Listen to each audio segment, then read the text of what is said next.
The Restaurant at the End of the Universe by Douglas Adams. Chapter 29.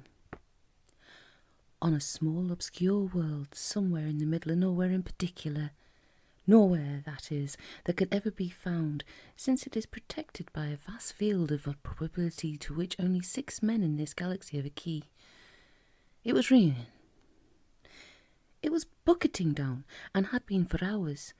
It beat the top of the sea into a mist. It pounded the trees. It churned and slopped a stretch of scrubby land near the sea into a mud bath.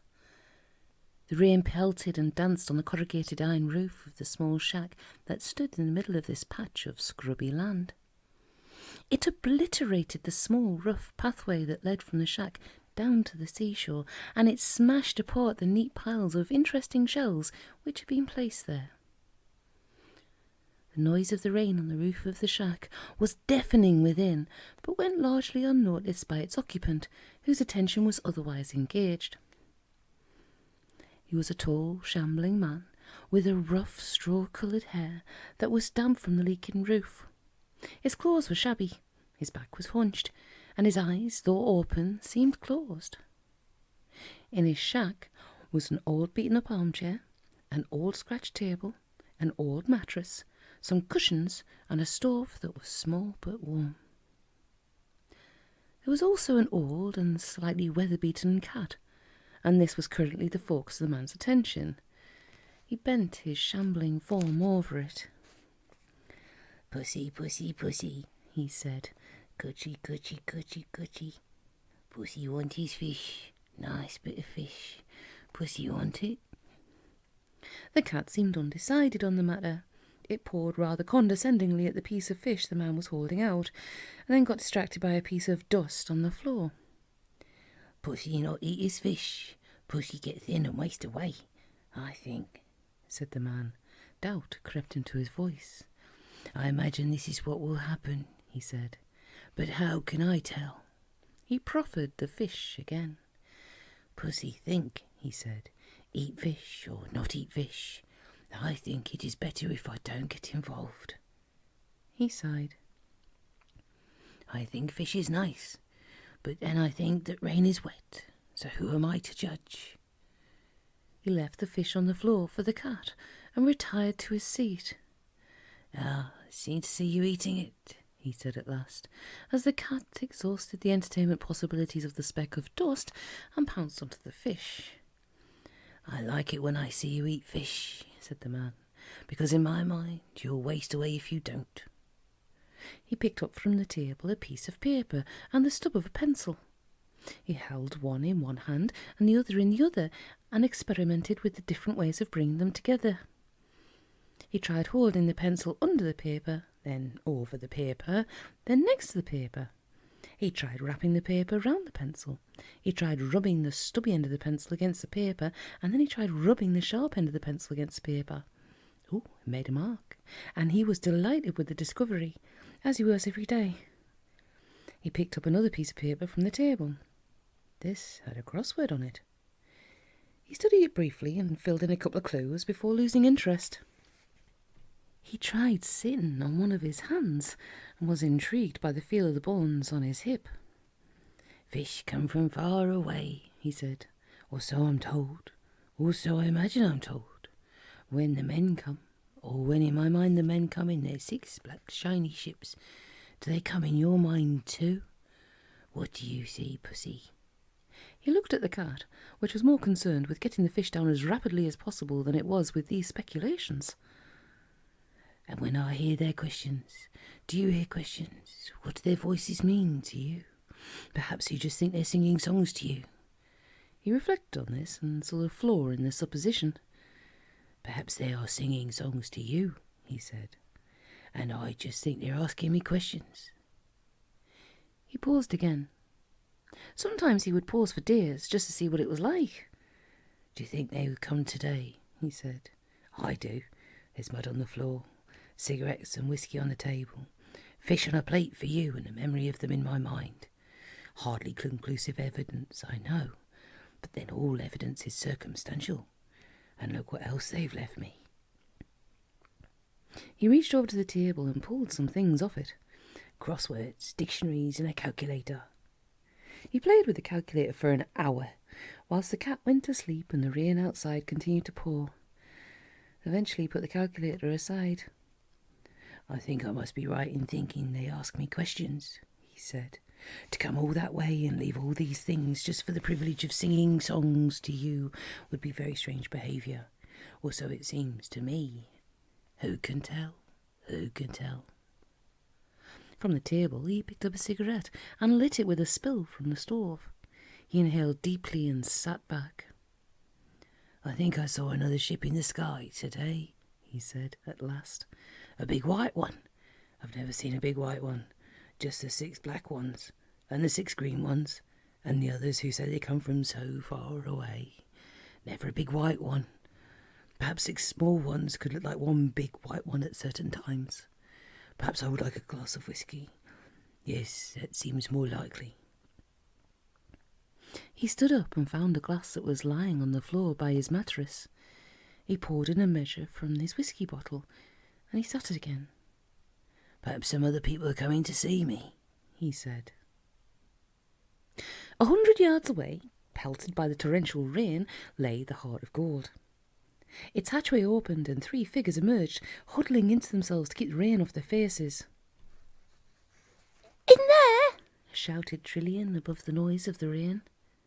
Yes, said Zarnywhoop. That shack? Yes. Weird, said Zaphod. But it's in the middle of nowhere, said Trillian. We must have come to the wrong place. You can't rule the universe from a shack. They hurried through the pouring rain and arrived, wet through, at the door. They knocked, they shivered. The door opened. Hello, said the man. Excuse me, said Zarnywhoop. I have reason to believe. Do you rule the universe? Said Zaphod. The man smiled at him. I try not to, he said. Are you wet? Zaphod looked at him in astonishment. Wet? He cried. Doesn't it look as if we're wet? So it looks to me, said the man. But how you feel about it might be an altogether different matter. If you find warmth makes you dry, you'd better come in. They went in. They looked round the tiny shack. Zarnywhoop with a slight distaste, Trillian with interest, and Zaphod with delight. Hey-ya, said Zaphod. What's your name? The man looked at them doubtfully. I don't know. Why, do you think I should have one? It seems very odd to give a bundle of vague sensory perceptions a name. He invited Trillian to sit on the chair. He sat on the edge of the chair. Zarnywhoop leaned stiffly against the table, and Zaphod lay on the mattress. Wow-wee, said Zaphod. The seat of power. He tickled the cat. Listen, said Zarnywhoop. I must ask you some questions. All right, said the man kindly. You can sing to my cat if you would like. Would he like that? Said Zaphod. You'd better ask him, said the man. Does he talk? Said Zaphod. I have no memory of him talking, said the man, but I am very unreliable. Zarnywhoop pulled some notes out of a pocket. Now, he said, you do rule the universe, do you? How can I tell? Said the man. Zarnywhoop ticked off a note on the paper. How long have you been doing this? Oh, said the man. This is a question about the past, is it? Zarnywhoop looked at him in puzzlement. This wasn't exactly what he'd been expecting. Years, he said. How can I tell, said the man, that the past isn't a fiction designed to account for the discrepancy between my immediate physical sensations and my state of mind? Zarnywhoop stared at him. The steam began to rise from his sodden clothes. So you answer all questions like this, he said. The man answered quickly. I say what it occurs to me to say when I think I hear people say things. More I cannot say. Zaphod laughed happily. I'll drink to that, he said, and pulled out the bottle of Jank's spirit. He leapt up and handed the bottle to the ruler of the universe, who took it with absolute pleasure. Good on you, great ruler, he said. Tell it like it is. No, listen to me, said Zarniwoop. People come to you, do they, in ships? I think so, said the man. He handed the bottle to Trillian.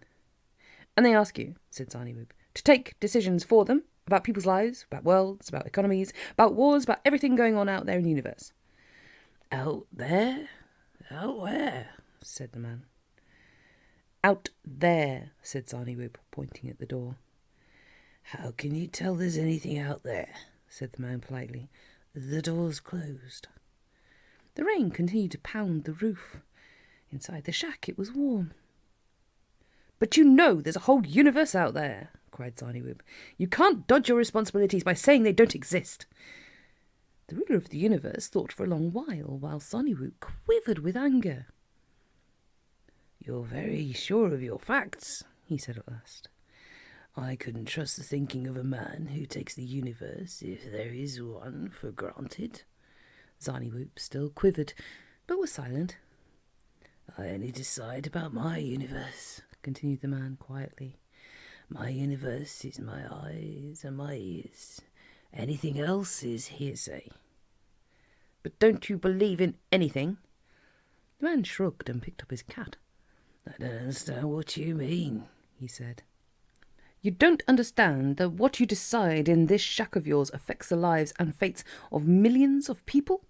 This is all monstrously wrong. I don't know.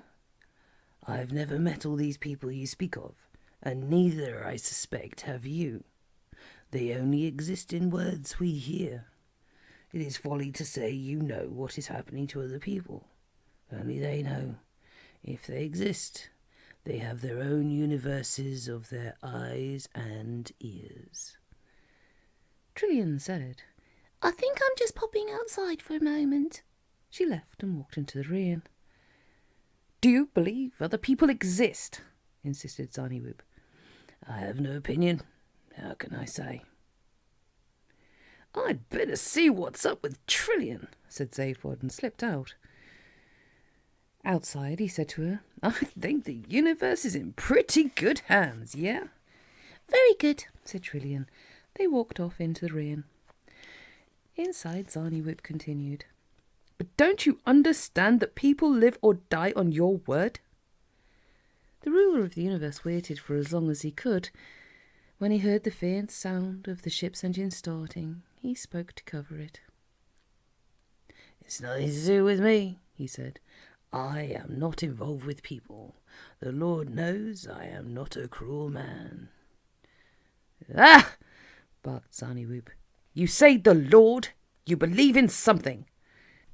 My cat, said the man benignly, picking it up and stroking it. I call him the Lord, and I am kind to him. All right, said Zarniwoop, pressing home his point. How do you know he exists? How do you know he knows you to be kind, or enjoys what he thinks of as your kindness? I don't, said the man with a smile. I have no idea. It merely pleases me to behave in a certain way to what appears to be a cat. Do you behave any differently?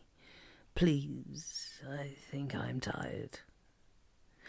Zarniwoop heaved a thoroughly dissatisfied sigh and looked around. Where are the other two? He said suddenly. What other two? Said the ruler of the universe, settling back into his chair and refilling his whiskey glass. Beeblebrox and the girl. The two who are here. I remember no one. The past is a fiction to account for. Stop it! Snapped Zarniwoop and ran out into the rear. There was no ship. The rear continued to churn the mud. There was no sign to show where the ship had been. He hollered into the rear. He turned and ran back into the shack and found it locked. The ruler of the universe dozed lightly in his chair. After a while he played with the pencil and the paper again, and was delighted when he discovered how to make a mark with the one on the other. Various noises continued outside, but he didn't know whether they were real or not.